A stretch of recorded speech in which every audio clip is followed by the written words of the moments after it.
Hello? Good afternoon, good evening, Mr. Andel. How you doing today, sir? Good, and you? Hey, I am Andel. well. What's up, Andel, Simo? What's up, man? Listen. Tease, GM, Eagle, What's up, and man? all. So this is going to be the highest rated segment in LaSalle history, Texas's history. Dollar right now is very quiet as everyone's in their homes listening to this segment or watching it. Or on behind their- Andel. Or behind Andel for sure. No, everyone's working. So, Andel, let me ask you a question.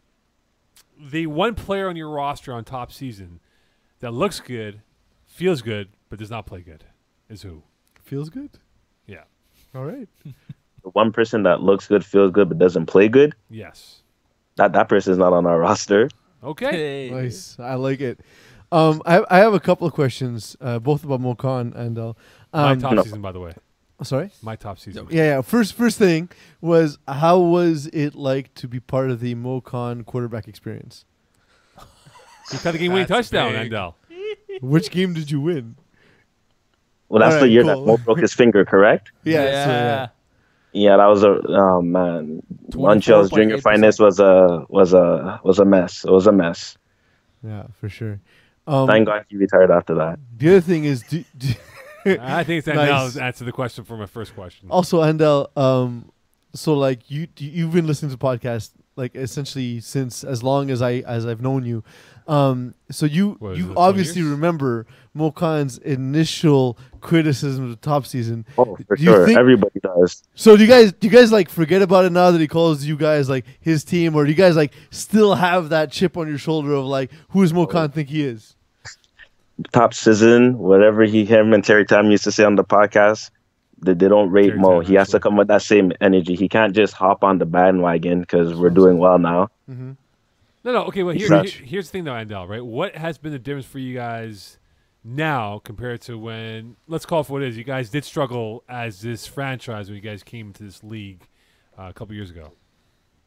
Well, now we got a consistent quarterback. I think it's like the first year we have the same quarterback back-to-back seasons. So now he already knows the receivers. He's already comfortable with them. So there's no getting to know them, what they could do, what they can't do. Jared knows what everyone could do. So he's just going to ball out from here on out. I think it's also like the Mokan thing is like he always said Montreal's finest is never quite as good because like when he this was team's rushing good, he thinks man. it was the best Montreal's the finest. weakest So roster he's like since. top season, and they need a quarterback, but he was like trying to say like when I was quarterback, these guys It's were not Joe good. Theismann over here. Yeah, okay? so like I get it. I see what happened. But honestly, I've always been of the opinion, just having watched you guys play early on, not having change like rotating cast of quarterbacks didn't help you guys. But now having Jared Taylor, how do you think like what's a concrete way he helped you guys improve early on? Well, he come. Well, that's tough. Did Well, you- he's did you there help him, most or- games. Mhm. No. Jared could throw. Jared's a baseball player, and he threw back in LaSalle when we were younger. And he has chemistry with the guys, and he has a I don't give up attitude about everything. So he just goes out and balls out. He's a competitor. Is he better baseball player or football player? Jared's just a great athlete. We have, He's just we have a a guy. write-in right now. Oh, we have a question for you, Andel. It's a write-in. It's not a question. Right in, yes. It's from Hassani. Hassani, the Bayesian sensation, yes. He said GM of the year, but I don't know if he's talking about Andel or myself. GM, you're always the GM. I of the think year. he's talking about you, GM. You're always the most George Michael. The George Michael. Andel, what do you believe you guys have the edge on teams? Is it your speed? Is it the intimidation factor of what you have across the board, whether it's just Edwards to Khalil Kerr to you to the Bayesian sensation and Hassani Royal? What's the edge for you guys? The receiving core. The receiving core is like top notch in the division, I believe, because any of those guys from Benny, Kevin, Hassani, Justine, Khalil, to any of those guys could be number one, number two guys on any other team, and they make it very easy for Jared to make plays because he can literally throw to any of those guys and they're gonna make a big play. So I looked up Bayesian, and it automatically autocorrected to Belgian. So I think you're full of shit, Mokan. No, Hassani knows what I'm talking about. Bayesian Yeah, sensation. Bayesian sensation is a thing. Yes, he knows what's up. So You're part of the crew here, top season, brother. Andel, your team is second best offense in division with 152 points scored. It's pretty good Yeah. after 4 weeks. Seventh I worst think defense though. What's up with that? Well, okay. To answer your first part, 2 games we didn't have our quarterback. And I think in those 2 games we didn't have our quarterback. We scored about 30 points, but 14 completed passes, and around so. And the reason why we give up so much points is because our time of possession in a game is very low. Like, we score very quickly. Like, I'm like, if you get like multiple opportunities with the ball in your hand, I expect the other team to like score 32 points when you have the ball in your hand for so long and so many times, because we literally score in like 2-3 plays and then boom, it's your turn. You get the ball. Gotcha. That's it. Andel, this week your team put up 27 points, the lowest thus far, and your first loss. You have friends in low places, Les Montagnards, Jägerbomb, Braves, you, Lights Out, and I'm going to let you finish on your schedule. Hey. You see more losses coming up in your future? I'm going to let you finish is Simon's team. Yeah. That's right.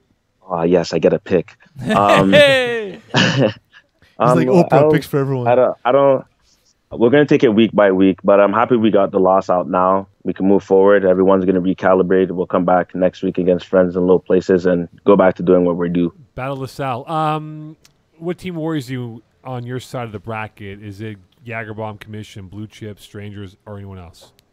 I'm not worried about it. Any other team. So are you guys believe this could very well be an easy road to the Div C finals on August 5th? I'm not going to say easy road, because any given Sunday, anybody could beat anyone. It happens all the time, like it happened this week. So I'm not going to say easy road, but I like our chances. And last week you were supposed to be on the podcast, but unfortunately you couldn't join us because you were watching your sister play soccer. So first of all, brother of the year. Second of all, how quickly are you going to get her to drop soccer and move on to co-ed FPF? I tried. You tried? All right, you're fighting a good fight, man. That's what matters. I tried. She doesn't want to. And before I let you go, if you are in a street fight, who are you taking as backup? Hassani Royale or Justine Edwards? Justine. Sorry, Hassani. Jesus. Justine, man. That's what put your name in there. The guy is like a flesh Terminator. Yeah. I can see that. Hassani's up there, but Justine's just a different animal, but same beast. And who do you take, Mokan or Asani? Oh, Hassani, all day. There you go. Well, Hassani would take me to be part of his backup. Yes, Eagle. Hey, Andel, I know you won Coach of the Year for some work you're doing from coaching. So when are you going to bring those talents to FPF Junior? I don't know. Right here. That's basketball. This is flag football. I'm still learning. So when I feel like I have enough knowledge, then I'll pass it on to the youth. I'll call you up in winter. More likely to happen, you coaching FPF or LeBron joining the Lakers, since you are a Laker fan? Oh my God. Me coaching the FPF Junior. Really? You think LeBron's going to the Lakers? He's not. No, I don't want him on the Lakers. He doesn't make anyone better. He makes everyone better. Look at Cleveland. Name me one player he made better. Anyone on the Cavs roster who doesn't deserve to be in the NBA. Oh my God. Vitaly That's Potapenko. Zajunas Ilgauskas. I know, before I let you go, fill in the blank here. Top season will win Div C because of what? There's too many options. Mo doesn't understand how blanks work. Yeah, there's too many options. I could say any of these 10 guys on the roster. Our offense, our defense, when it gets clicking, it's dangerous. Our rushing. I'm gonna show some love to Benny. I'm gonna say Benny McMahon or Kevin Dunnett. That's why Two of my favorite players in FPF, by the way. I love those dudes. No one works harder than those two guys. 5'7" guys, and they're quick as hell. Yeah. Benny's not 5'7". Ben's not 5'7". What is he? Is he 5'6", Del? If he's wearing heels, he's 5'7". If you're in front of him, he looks 6 feet because you'll be on the floor because he breaks ankles for days. But if you're next to him on the sidelines. But it depends. Are you the one whose ankles are broken and you're in a wheelchair? True. So no. I'm gonna say like when the great Khali fought Rey Mysterio Jr. And whatever you say, Mo. And thanks so much, my man. Thanks, buddy. No Top problem. season all the way, brother. Get a new set of gloves. No. I'm tired of clipping you missing flags. Oh my God, those red flags need to be. I don't know. There's something about those red flags. They're amazing. I love my red flags. I get so many acts for no reason. They're magic. Andel, have a great weekend. Good luck this week. You too, guys. Be good, brother.